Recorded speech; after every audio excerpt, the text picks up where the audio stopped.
चंद्रमा का जो अध्ययन हम लोग करते हैं ये सेलेनोलॉजी कहलाता है।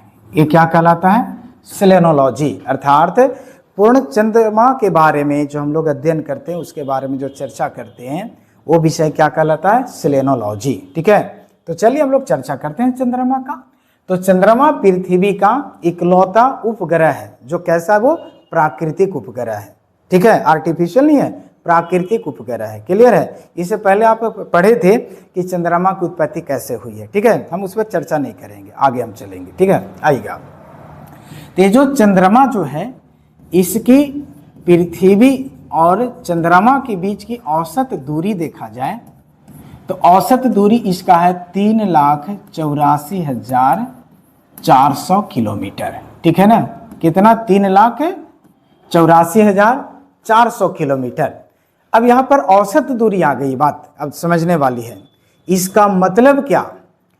पृथ्वी से चांद की अधिक दूरी होगी, कहीं पर पृथ्वी से चांद की कम दूरी होगी, कहीं पर और भी कुछ दूरी हो सकता है ना? इसीलिए ना औसत दूरी एक लिया गया, एक वैल्यू निकाला गया उसको, है ना? तो इस तरह से अब हमको समझने की अब बात आ गई कि अधिक दूरी कहाँ पर और कम दूरी कहाँ पर, है ना? औसत दूरी तो देख ली कि 3,84,400 किलोमीटर है। अब यहाँ पर समझिएगा, चलिए एक डायग्राम पहले करते हैं। ये आपका अर्थ हो गया, ठीक है? और यहाँ पर ऐसे है ये आपका ये मून, ठीक है? और एक मून यहाँ पर आ गया। क्लियर है? ये जो मून है अर्थात चंद्रमा जो है ये पृथ्वी के चारों तरफ परिभ्रमण कर रहा है, चारों तरफ घूम रहा है अपने कक्ष पर, है ना? इस तरह से चारों तरफ ऐसे घूम रहा है ना। चलिए ऐसे हम यहाँ पर ये एक खींचा लाइन, यहाँ देखिएगा ये चारों तरफ चंद्रमा घूम रहा है। ठीक है, देखिए तो अर्थ से मून की ये डिस्टेंस ज्यादा है ना, ये जो डिस्टेंस है इसको बोला गया अपभू। इसे क्या बोला जाएगा? अपभू, है ना? इसको अपभू कहेंगे। इसको एपोगी भी कहा जाता है। ठीक है, बहुत अच्छा। अब यहां पर बात आई कि जो अपभू हो रहा है यहां पर डिस्टेंस कितना होगा दोनों के बीच में, अधिकतम दूरी कितनी होगी? क्योंकि अधिकतम दूरी यहीं पर हो रही है, पृथ्वी और चांद की, चंद्रमा की अधिकतम दूरी यहां पर, उसको अपभू बोला जा रहा है। तो इस समय जो इसकी दूरी होगी 4,05,400 किलोमीटर हो रही है। ठीक है, जबकि ये जो सबसे कम दूरी होगी इसको बोला जाएगा उपभू बोला जाएगा। ये उपभू को ही पेरिजी फुल मून कहा जाता है और इसको एक नाम से जानते हैं, इसको सुपर मून भी कहा जाता है। किसको?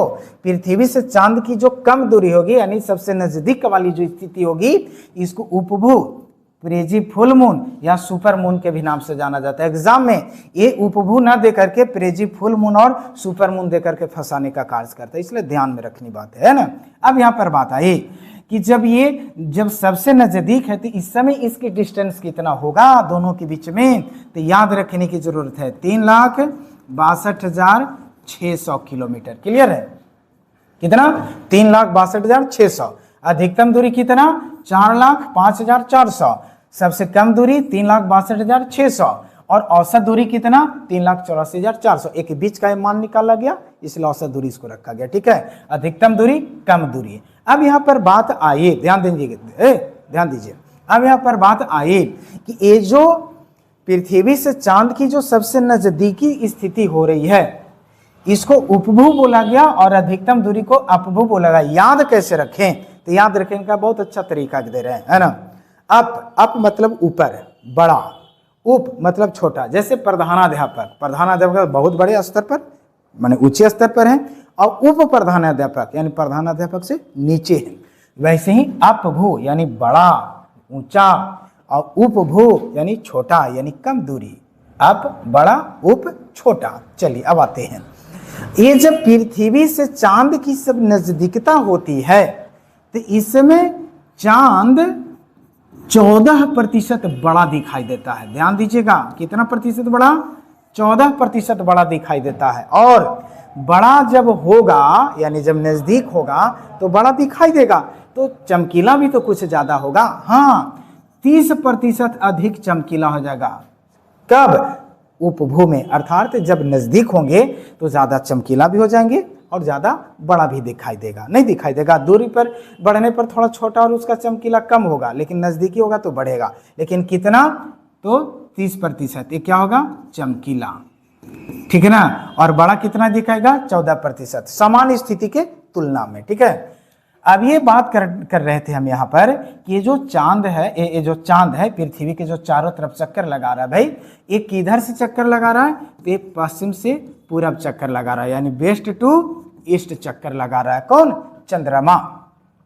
अब यहाँ पर बात आई कि क्या सभी ग्रह पश्चिम से पूरब चक्कर लगाते हैं? तो हाँ, सभी ग्रह पश्चिम से पूरब चक्कर लगाते हैं, लेकिन इसमें दो ग्रह जो हैं ये पूरब से पश्चिम चक्कर लगाते हैं, ईस्ट टू वेस्ट चक्कर लगाते हैं। वो कौन कौन सा? अब दो याद रहेगा तो बाकी सब ग्रह का नहीं पता हो जाएगा। जैसे टोटल ग्रह जो है वो पश्चिम से पूरब चक्कर लगाता है, लेकिन उसमें दो ग्रह जो है ये पूरब से पश्चिम चक्कर लगाता है। तब यहाँ पर बात क्लियर हो जाएगा। दो कौन कौन अगर हो जाएगा तो चलिए देख लेते हैं। तो दो कौन कौन है? एक है वीनस और दूसरा है यूरेनस। इसको हिंदी में बोलेंगे शुक्र और इसको हिंदी में बोलेंगे अरुण। ये जो दो ग्रह है ना, हे बाबुआ ध्यान दीजिएगा, ये जो दो ग्रह है वीनस और यूरेनस, देखिए तो इसके लास्ट में नस लगा हुआ है और यहां पर भी नस लगा हुआ है। बाकी आप उठा कर देख लीजिएगा, जितने भी प्लेनेट है किसी में नस नहीं लगा रहेगा। तब यहां पर बात क्लियर रखिएगा कि जिस ग्रह के लास्ट में नस रहे